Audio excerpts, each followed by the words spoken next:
నమస్తే త్రివార్తలకు స్వాగతం. తణుకు వెంకటేశ్వర వారి దేవస్థానంలో సంక్రాంతి సంబరాల్లో భాగంగా ఆడపిల్లలచే గొబ్బెమ్మలు పెట్టించి పూజలు చేయించారు. ఆడపిల్లలు సాంప్రదాయ దుస్తులు ధరించి పూజకు హాజరయ్యారు. తణుకు పాతూరులో బాంసఫ్ ఆధ్వర్యంలో మహాత్మా సావిత్రిబాయి పూలే 194వ జయంతి సందర్భంగా సావిత్రిబాయి పూలే అవార్డులు ప్రదానం చేశారు. కార్యక్రమ సభాధ్యక్షులు విజయశ్రీ, ముఖ్య అతిథులుగా ఎంఈఓ శ్రీనివాస్, డాక్టర్ చంద్రప్రసాద్, న్యాయవాది పొట్ట సురేష్, బీసీ నాయకురాలు వావలాల సరళాదేవి, నిరీక్షణ్ రావు, వెన్నపు రవి, గంజి మధు, పి రాజేష్, పి బాలు, జై భీమ్ యూత్ సభ్యులు తదితరులు పాల్గొన్నారు. ఈ సందర్భంగా ప్రతి సంవత్సరం సావిత్రిబాయి పూలే పేరు మీద అవార్డులు ఇవ్వడం, పూలే ఆలోచన ప్రతి ఒక్కరు ప్రజలకు తీసుకెళ్లి వారి బాటలో ముందుకు సాగాలని పలువురు మాట్లాడారు. ఈ సందర్భంగా అవార్డు గ్రహీతలకు సన్మానం చేసి శాల్వాతో సత్కరించారు. కార్యక్రమంలో జేబీ యూత్ సభ్యులు తదితరులు పాల్గొన్నారు. తణుకు మండలం పైడిపర్ రహదారిపై ఒక కొండ చిలువ హల్చల్ చేసింది. గ్రామస్తులు అటవీ శాఖ అధికారులకు సమాచారం అందించడంతో స్నేక్ క్యాచర్ ఆర్గనైజేషన్ వారు కొండ చిలువను పట్టుకున్నారు. పోలవరం ప్రాజెక్టు ఎంత ముఖ్యమో నిర్వాసితులను ఆదుకోవడం అంతే ముఖ్యమని రాష్ట్ర జలవనరుల శాఖ మంత్రి నిమ్మల రామానాయుడు అన్నారు. నిర్వాసితులకు 10 లక్షలు ఇస్తామని జగన్ అధికారంలోకి వచ్చాక పట్టించుకోలేదని అన్నారు. ఎలమంచిలి మండలంలో 6 గ్రామాల్లో 2 కోట్ల అభివృద్ధి పనులకు శంకుస్థాపన చేశారు.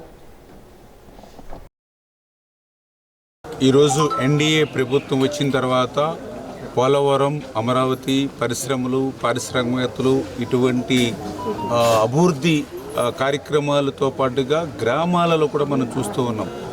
గుంతలు లేని ఆంధ్రప్రదేశ్ రాష్ట్రాన్ని చూపించాలనే ఉద్దేశంతో ఆర్ఎండ్బి ఒక పక్కన, సంక్రాంతి లోపుగా ప్రతి గ్రామంలోనూ సిసి రోడ్లు, డ్రైన్లు ఏర్పాటు చేయాలి, పల్లె పండుగలు అని పవన్ కళ్యాణ్ గారు ఇంకొక పక్కన, ఇట్లా ఈ యొక్క 5-6 నెలల కాలంలోనే ఇంత పెద్ద ఎత్తున అభివృద్ధి కార్యక్రమాలు చేసుకుంటూ మరొక పక్కన సంక్షేమ కార్యక్రమాలు కూడా చేపడుతూ, ఎందుకంటే నేను కూడా ఇప్పుడు గ్రామాల్లో తిరుగుతూ ఉంటే గతంలో 3,000 రూపాయలు పింఛను పెంచుతామని చెప్పి ఆ 1,000 రూపాయలు పెంచడానికి 5 సంవత్సరాలు పడితే ఈ ప్రభుత్వం వచ్చిన మొదటి నెల మొదటి తేదీనే పెంచినటువంటి పింఛన్ 4,000 రూపాయలు, 6,000 రూపాయలు, 15,000 రూపాయలు మా గడప దగ్గరే ఇస్తూ ఉన్నారనేటువంటి ఆనందం.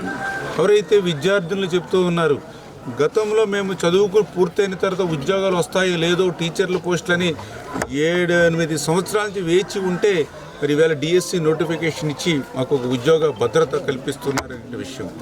పట్టణానికి వస్తే 5 రూపాయలకి అన్నం పెట్టి అన్నా క్యాంటీన్లు ప్రారంభించారు, సంతోషం అని మరొక పక్క. ఇన్పుట్ సబ్సిడీ హెక్టార్కి 25,000 రూపాయలు పెంచి ఇస్తున్నారని రైతుల ఆనందం మరొక పక్క. ఈవేళ గ్యాస్ సిలిండర్ కొనాలంటే భయపడుతూ ఉన్నాం, 3 గ్యాస్ సిలిండర్లు ఉచితంగా ఇస్తున్నారు దీపంలో అని మహిళల ఆనందం మరొక పక్క. ఇట్లా ఇంత సంక్షేమం, ఇంత అభివృద్ధి ముందుకు తీసుకెళ్తూ ప్రత్యేకించి ఏదైతే ఈవేళ పోలవరం ప్రాజెక్టు, ఎందుకంటే ఆంధ్రప్రదేశ్ రాష్ట్రాన్ని కరువు రహిత రాష్ట్రంగా మార్చేటువంటి ప్రాజెక్టు, అటు ఉత్తరాంధ్ర నుంచి అటు రాయలసీమ వరకు కూడా గోదావరి వరద జలాల్ని తీసుకెళ్లి ఆంధ్రప్రదేశ్ రాష్ట్రాన్ని సస్యశ్యామలం చేయాలనే ఆలోచనతో ఆ రోజు 72% మనం పూర్తి చేసాం చంద్రబాబు నాయుడు గారు 14-19లో. మరి 19-24లో మీకు 151 సీట్లు ఇచ్చి 50% ఓట్లు ఇస్తే 5 సంవత్సరాల్లో పోలవరం ప్రాజెక్టుకి మీరు చేసింది ఏంటి?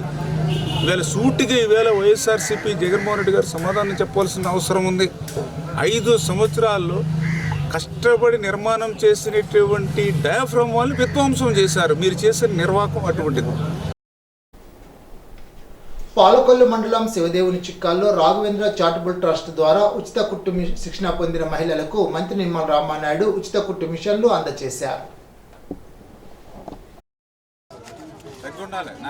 మరి ఈరోజు శ్రీ రాఘవేంద్ర చారిటబుల్ ట్రస్ట్ ద్వారా కూడా అనేకమైనటువంటి సేవా కార్యక్రమాలు ఈ ప్రాంతంలో జరుగుతూ ఉన్నటువంటి విషయం కూడా చాలా అభినందనీయం. అందుకు రామారావు గారిని కూడా మనస్ఫూర్తిగా మరొక్కసారి మీ అందరి తరఫున కూడా అభినందిస్తూ, పర్టికులర్గా ఎవరైతే మహిళలు ఉన్నారో వాళ్ళందరికీ కూడా ట్రైనింగ్ సర్టిఫికెట్లు ఇచ్చి వాళ్ళకి ఉచితంగానే మళ్ళీ వాళ్ళకి మిషన్స్ కూడా పంపిణీ చేయడం, ప్రతి 3 నెలలకు ఒకసారి ఒక టీముగా మరి 50 మందికి 70 మందికి ఆయన అందజేస్తూ ఉన్నారు. ఇట్లా చెప్పుకుంటూ వెళ్తే రామారావు గారు చేసేటువంటి సేవా కార్యక్రమాలు నిజంగా అందరికీ కూడా ఆదర్శనీయం, స్ఫూర్తిదాయకం. అటువంటి వ్యక్తి మీ గ్రామస్తులు అవడం చాలా చాలా సంతోషం. ఆయనకి మరొక్కసారి మనందరి తరఫున మనస్ఫూర్తిగా మరి అభినందనలు. నర్సాపురం మండలం లక్ష్మీశ్వరం గ్రామంలో టంకాని సాయిలక్ష్మి కుమారి అనే యువతి ఇంట్లో ఉరి వేసుకుని ఆత్మహత్య చేసుకుంది. ప్రేమ కారణంగానే ఆమె ఆత్మహత్య చేసుకున్నట్లు కుటుంబ సభ్యులు తెలిపారు. మృతురాలి కుటుంబానికి న్యాయం చేయాలని కోరుతూ పౌర్త ఆసుపత్రి వద్ద బంధువులు, సిపిఎం నాయకులు ధర్నా చేశారు. సంఘటనా స్థలాన్ని పోలీసులు సందర్శించారు. ఇప్పుడు ఏలూరు జిల్లా వార్తలు. ద్వారకా తిరుమల వెంకటేశ్వర స్వామి వారికి 32,99,056 రూపాయలు వివిధ కార్యక్రమాల ద్వారా వచ్చినట్లు దేవాదాయ శాఖ అధికారులు తెలిపారు. ప్రత్యేక దర్శనం ద్వారా 12,402 టికెట్లు, విశిష్ట దర్శనం ద్వారా 5,004 టికెట్లు, సిర్పాదం టికెట్లు 427, తులాభారం 6, కళ్యాణ కట్ట టికెట్లు 347, లడ్డూ ప్రసాద విక్రయాల 37,129, గోదాదేవి కళ్యాణం 53 టికెట్లు విక్రయించినట్టు తెలిపారు. నిత్యాన్నదానం ద్వారా 2,94,381 రూపాయలు, శాశ్వత అన్నదానం కింద 58,090 రూపాయలు, ప్రత్యేక దర్శనం ద్వారా 6,20,100 రూపాయలు వచ్చినట్లు తెలిపారు. రిజర్వ్ బ్యాంక్ ఆదేశాల ప్రకారం కౌలు రైతులకు రబీ పంట రుణాలు ఇవ్వాలని ఆంధ్రప్రదేశ్ రైతు సంఘ జిల్లా కార్యదర్శి కె శ్రీనివాస్ డిమాండ్ చేశారు. ఆదివారం పవర్పేట అనే భవనంలో కౌలు రైతులకు పంట రుణాల సమస్యలపై ఆయన మాట్లాడారు. బ్యాంకులు అనేక నిబంధనలు పెట్టి కౌలు రైతులకు పంట రుణాలు ఇవ్వడం లేదని చెప్పారు. వ్యవసాయదారులకు ఎటువంటి హామీ లేకుండా పంట రుణం పరిమితిని 1,60,000 నుండి 2 లక్షలకు వరకు పెంచిందని చెప్పారు. రిజర్వ్ బ్యాంక్ ఆదేశాల ప్రకారం ప్రతి కౌలు రైతుకు స్కేల్ ఆఫ్ ఫైనాన్స్ అనుగుణంగా 2 లక్షల వరకు పంట రుణాలు ఇవ్వాలని కోరారు. భూ యజమాని పంట రుణం పొందారనే పేరుతో కౌలు రైతుకు మొండి చేయి చూపడం తగదని అన్నారు. పంట సాగుదారు హక్కు పత్రాలు పొందిన ప్రతి కౌలు రైతుకు పంట ఇచ్చే విధంగా చర్యలు చేపట్టాలని డిమాండ్ చేశారు. జిల్లా స్థాయి బ్యాంకుల కమిటీలో కౌలు రైతుల పంట రుణాలకు అత్యధిక ప్రాధాన్యత ఇవ్వాలని నిర్ణయిస్తూ ఆదేశాలు ఇస్తున్నా ఆచరణలు అమలు కావడం లేదని ఆందోళన వ్యక్తం చేశారు. అధిక వడ్డీలకు అప్పులు ఇచ్చేసి వ్యవసాయ పెట్టుబడులు పెట్టడం వల్ల కౌలు రైతులు నష్టపోతున్నారని ఆవేదన వ్యక్తం చేశారు.